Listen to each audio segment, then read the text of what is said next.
In this Exploring Nevada, we'll head east from Las Vegas through the stunning Valley of Fire to a fertile river valley that lies against the Utah and Arizona borders, just north of what is now Lake Mead. It's a land rich in historic and prehistoric activities, a land where 1,000 years ago an ancient people farmed, prospered, and then suddenly disappeared, leaving behind a wealth of archaeological remains and many unanswered questions. Much of their material culture has been safeguarded in the Lost City Museum created for this purpose in the small town of Overton at the northern tip of the lake. I'm Gwen Clancy for the Nevada Department of Cultural Affairs, and we'll speak first with Catherine Olson, who runs this state museum. She has spent years studying the Native American groups that have made this land their home over the past few millennia.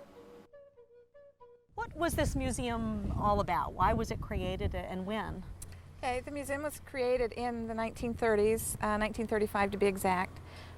During that time, they were planning Hoover Dam, and they realized that some of the archaeological sites that are in the area were going to be covered by the water of Lake Mead when it was formed.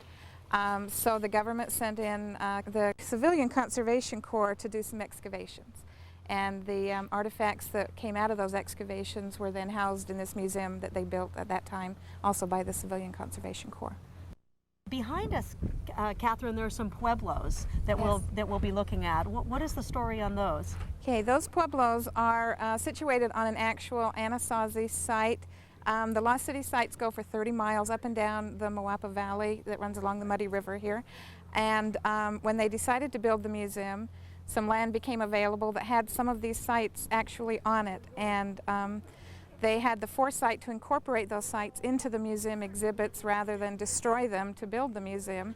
They built them in. They reconstructed these pueblos behind us on the actual foundations after they excavated the site, and they studied the material that came out of the excavations and were able to reconstruct the pueblos based on what they saw had fallen down into the ground.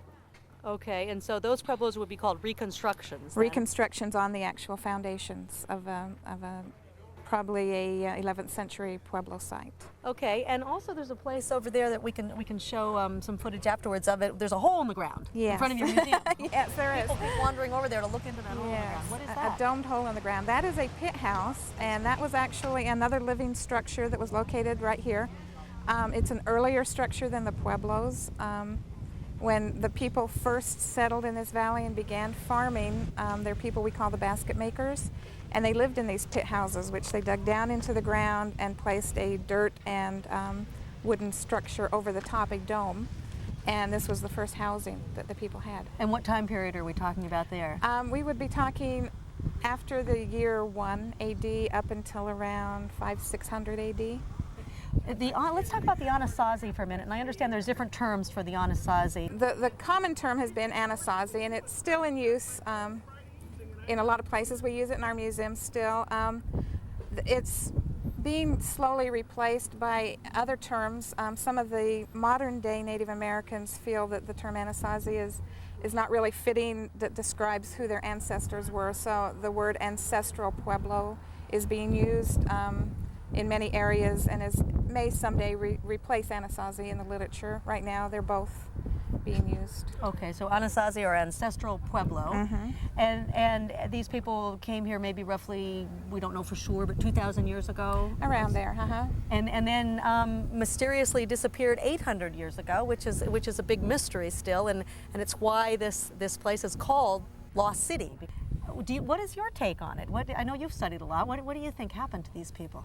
Well, there's a lot of theories.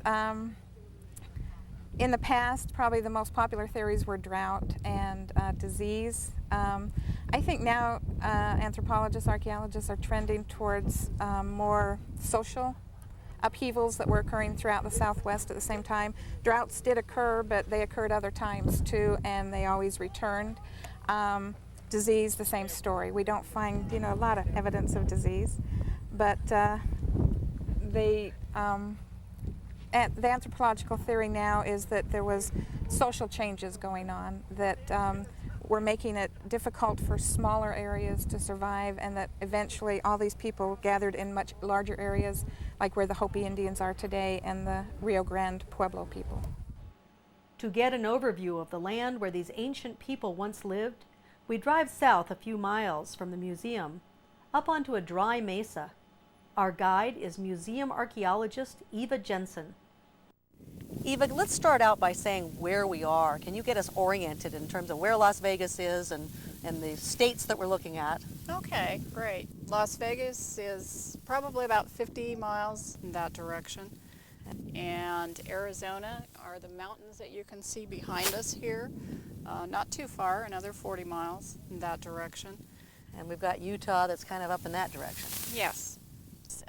We're standing right now overlooking the Moapa Valley. And the museum is in Overton, which is in the valley here. And the archaeological sites which really created the museum extend for the length of the valley here. About 30 miles worth of Puebloan ruins. The sites that were located in this valley, up and down the Moapa Valley, there are hundreds of sites. We probably don't even know where they all are yet. And so if we could push a button right now and be back in the 30s, what was happening? Of course, there was a lot of excitement about building Hoover Dam.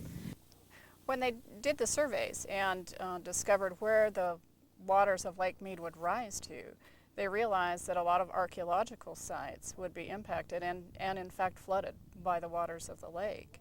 And so there was a great urgency to excavate these sites to preserve this history of the past. So what we're going to do next is visit a site that is representative of the archaeological sites that they were excavating back in the 30s. And where is that site? That site is located sort of on the bench, a little bit above the town of Overton that you can see in the distance there now. Okay, not too far from the museum. Gather around. Now everyone, this is an exhibit of an Ice Age mammoth. Now long ago in Nevada, these ancient elephants rummaged through springs and stream beds for food. Imagine at one time, herds of these huge animals roamed in what might have been your own backyard. You'd be amazed. Really, the interest in the archaeology of the area began in the 1920s, and the governor of Nevada at the time, Governor Scrugham, was really kind of a forward-thinking individual. He brought in professional archaeologists to look at this particular area, and that's when the archaeology began. And really, the Hoover Dam wasn't even considered at that time. But it was later on when they were concerned about the sites they had found earlier, and they had really a mad rush to excavate a lot of sites and preserve this 1,000-year-old culture that they were finding here. So the Park Service at the time contracted and brought in the Civilian Conservation Corps, and the boys from the CCC did a lot of the excavation under the direction of M.R. Harrington, an archaeologist that was hired by the state of Nevada. And I suppose that it wasn't like the waters were rising quickly, but they didn't really know how much the water would rise, so they must have had a sense of urgency also about getting things out of the ground and saved. Right. Well, actually they had pretty good engineering reports and survey reports that measured the elevations of where the lake could be. And so they worked very feverishly on the sites that were lowest. This wasn't in danger at that time, and so this particular site is representative of those sites, but it still remains because the lake didn't get here. Well, if we could be transported back to 1080, Eva, what would people be doing here on this piece of land? Well, this is just a nice little unit pueblo. It was probably occupied by an extended family, maybe. And the purpose for the people being here in this valley is this is a fairly mild area comparatively in southern Nevada, and there was a flowing stream. So the people that were living here were farmers. They were farming full-time, and part of their activity, their daily activities, would have been collecting and grinding corn. Many of the rooms in these pueblo units are dedicated to storage. They grew their corn, they stored enough food so that they could be self-sufficient. There wasn't any other place for them to go to get their food. What would they have been doing right around in here if we could Well, be a fly on the wall here we would watching? probably be standing right now when in what we kind of call the plaza area, or sort of an open communal area. The little Pueblo rooms were sometimes in a little arc around, and the general living area was actually outside of the rooms. And if you take a look at the reconstructions at the museum, you'll see how that plaza area is kind of the community focus for a Pueblo site. And when they did the reconstructions at the museum, they did that in the 1930s, and they used a lot of the excavation information that they had gathered and did that as just sort of a visual impression of what it was like 1,000 years ago in the valley.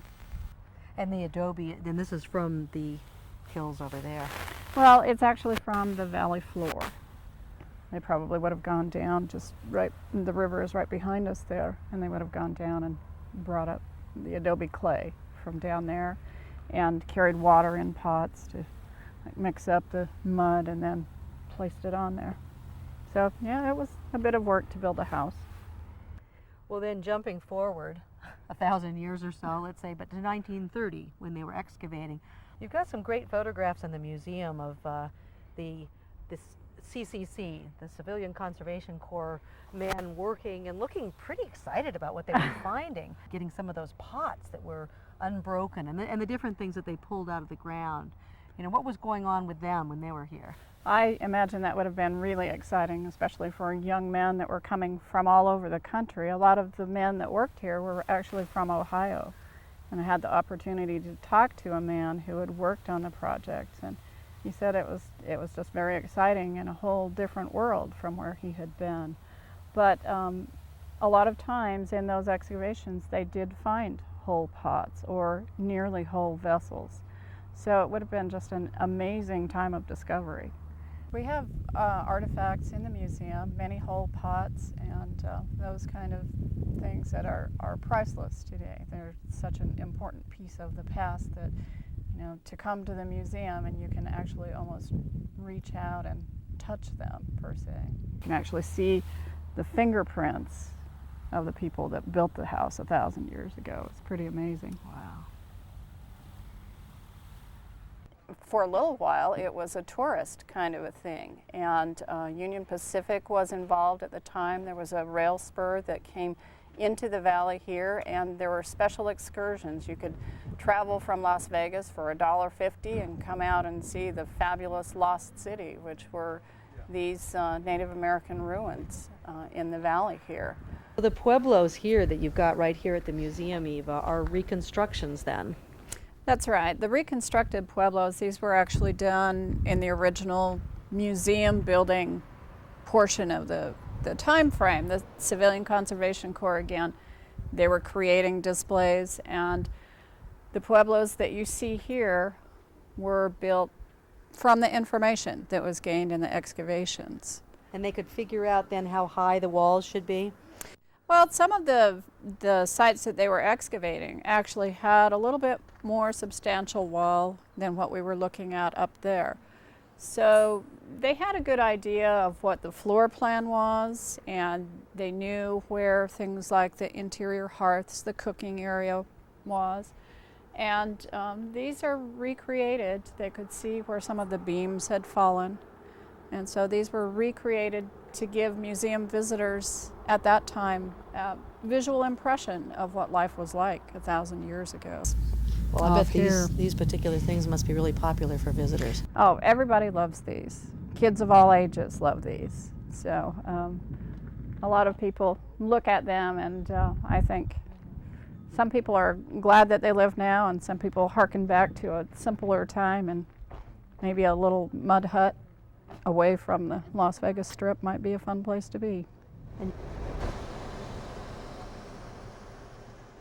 Coming up next, we'll return to the Lost City Museum, where the archaeological record has been carefully curated and presented for the public to learn about these ancient cultures.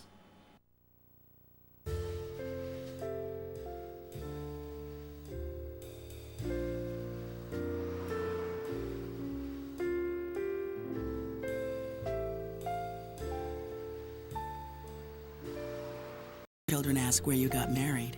Will you have to tell them, over there by the unleaded? When we lose a historic place, we lose a part of who we are. Help protect historic places in your community. Visit nationaltrust.org.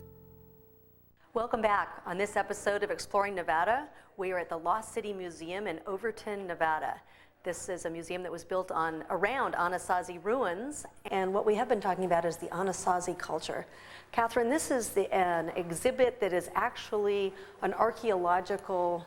It is actually an authentic site that was outside. We built the building around it in 1981 at that time to try and protect it somewhat.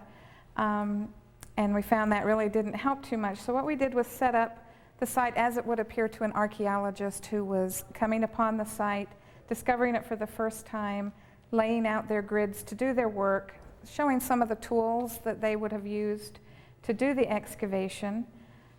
We left one of the actual living floors open over here to show what an archaeologist finds at the bottom of the excavation.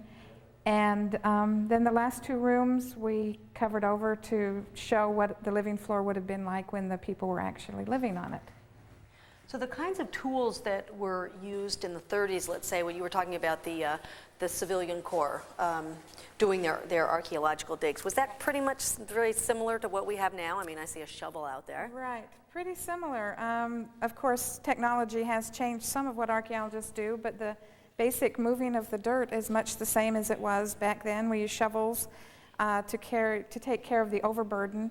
As we get down into the finer work where we're trying to keep us stratigraphic levels, we go to trowels, paintbrushes, dental picks. They do use such things as backhoes in some sites, but probably not in a site like this where we have it defined and know where the rooms are. Okay, and then it looks like you have some sort of drawing there. Drawing, yes, that's a map. What we're trying to show here is that all archaeological work is scientific. It is not just coming out and digging up the ground and taking things out to look at. We actually, once a site is excavated, it's destroyed. And what we want to do is to be able to reconstruct that site on paper once we're done. And so everything that is done on the site is measured, both vertically up and down, how deep it is, but also from, as you can see the stakes here, we measure from those stakes horizontally so that everything could be mapped and put right back where it was on the map, because that site will never be there again. Well, these people that we were talking about earlier were a farming culture. Yes. And so the valley out there certainly looks very lush, probably was several thousand years ago. What do you see in the dig that would tell you that they were a farming people? The very first clue is that they were sedentary. They settled down here and they stayed here. And you can't stay in a place if there's not a food source. People prior to the Anasazi that lived in this area were what we call nomadic. They traveled. They went to the mountains when the pine nuts came into season. They were on the valley floors when the grasses were sprouting. As we do the excavations, we find seeds. We find seeds from the corn, the beans, squash. The pottery is a good indication that they were storing and cooking. And so those pots there that we see there in this reconstructed kind of like a floor, it's very smooth there. Right, yes, That pottery, they were known for their pottery. They were very well known for their pottery, and the Anasazi produced exquisite pottery both in the fineness of it and in the designs they put on it. It's some of the best pottery made, I think. The Virgin Anasazi, which is where we are, it's called the Virgin Branch because of the Virgin River north of us. They made really excellent, fine, thin-walled pottery.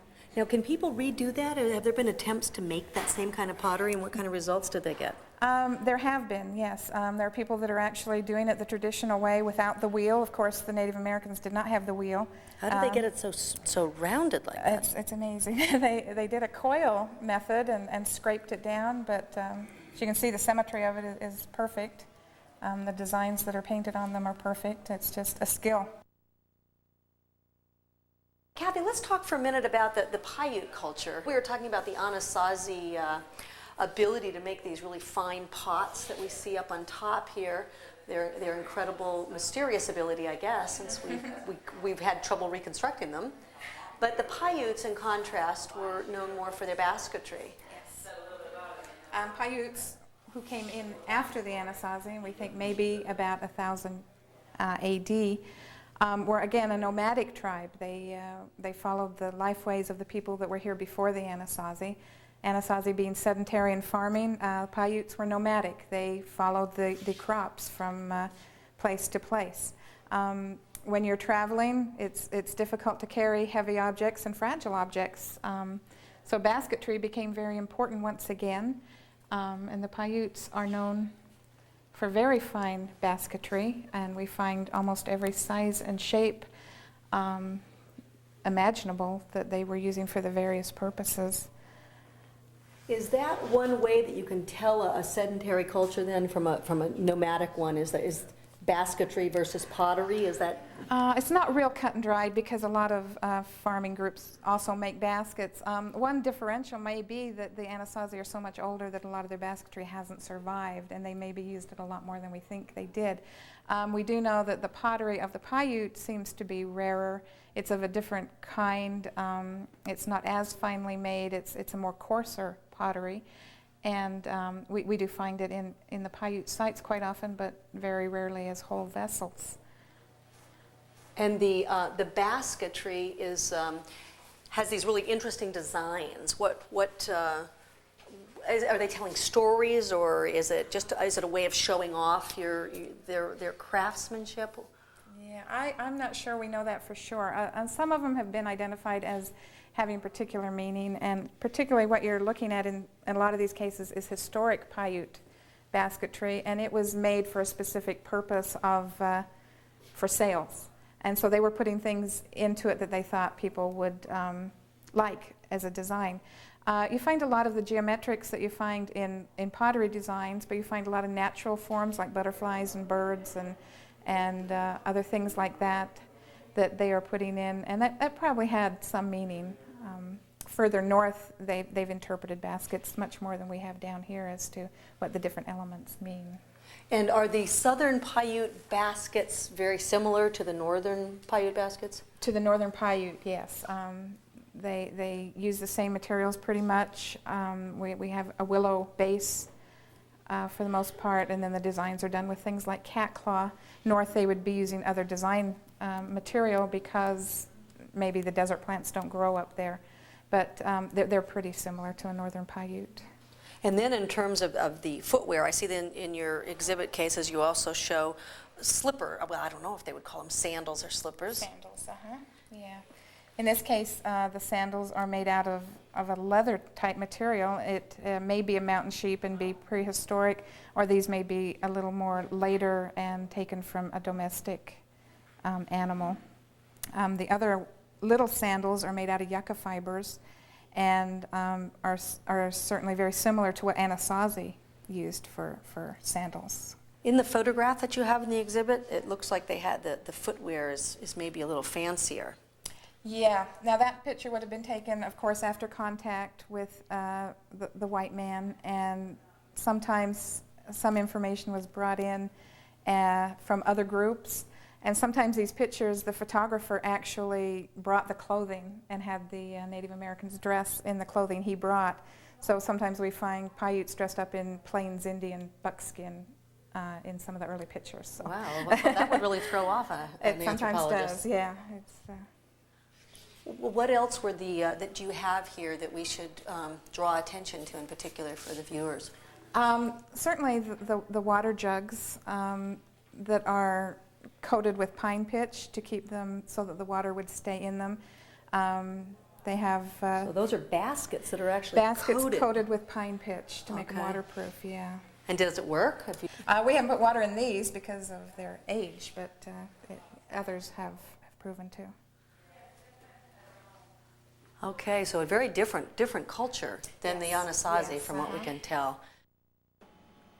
While archaeologists continue to study the rich material culture rescued from the rising waters of Lake Mead back in the 1930s, an ironic twist of fate is unfolding a few miles south of the museum. Well, Eva, we hear a lot about the drought in the Rockies and also the increasing population, certainly of Las Vegas and also Southern California. So that's affecting the lake level. The lake level of Lake Mead has gone down something on the order of 60 vertical feet. And as a result, a lot of the archaeological sites that were excavated in the 30s were exposed. There's not really a lot left to see. One interesting thing to see, though, is St. Thomas, the historic town. And in the 30s, St. Thomas itself was inundated by Lake Mead. Some of the interesting historic photographs show the waters lapping at the foundations of the homes. And some of that historic town is now visible also. So some of those foundations you can actually see from looking out there into the lake. That's right. There are remains of historic occupation of the valley and prehistoric occupation of the valley. There must be a lot of excitement about that site. There's a lot of interest, both by some people that have old family connections to St. Thomas and just people that are curious. There's a richness here of prehistoric culture that we're still discovering. We're still uncovering and looking for more answers to the questions of how people lived 1,000 years ago. The archaeological community of Nevada reminds the public it is against the law to remove historic and prehistoric artifacts from public lands. To effectively piece together the past, scientists and historians must study objects in the context in which they were originally found. They can then curate, interpret, and present their findings in museums created for the benefit of the public. The Lost City Museum is open 7 days a week. For details, call 702-397-2193 or visit nevadaculture.org on the web.